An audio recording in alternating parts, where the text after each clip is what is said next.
வெள்ளைப்புற்று மாரியம்மனை பற்றி உங்களுக்கு தெரியுமா? தெரிஞ்சுக்கோங்க.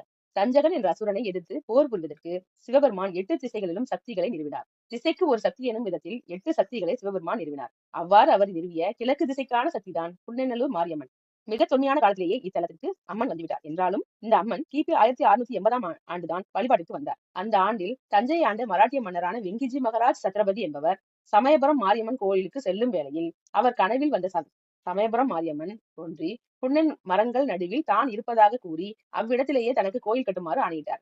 அப்போது அங்கு அம்மன் புற்று வடிவில் இருந்தார். ஸ்ரீ சதாசிவ பிரம்மேந்திரர் என்கிற மகானோடு வெங்கோஜி மகாராஜா நெருக்கமாக இருந்தார். பொன்னநல்லூர் மாரியம்மன் திருவடிவம் வர காரணமாக இருந்தவர் இந்த மகானே ஆவார். ஸ்ரீ சதாசிவ பிரம்மேந்திரர் எனும் மகான் ஆதியிலேயே வெள்ளை புற்றாக இருந்த மாரியம்மனை மந்திர எந்திரங்களை நிறுவி மாரியம்மன் திருக்கோலம் கொள்ள செய்தார். கோடை காலத்தில் இந்த புன்னநல்லூர் மாரியம்மன் முகத்தில் இருந்து வியர்வை வெளிப்படுகிறது. முத்துக்களை போன்ற வியர்வை வருகின்ற காரணத்தால் இவருக்கு ஸ்ரீ முத்துமாரியம்மன் என்ற திருப்பெயர் உள்ளது.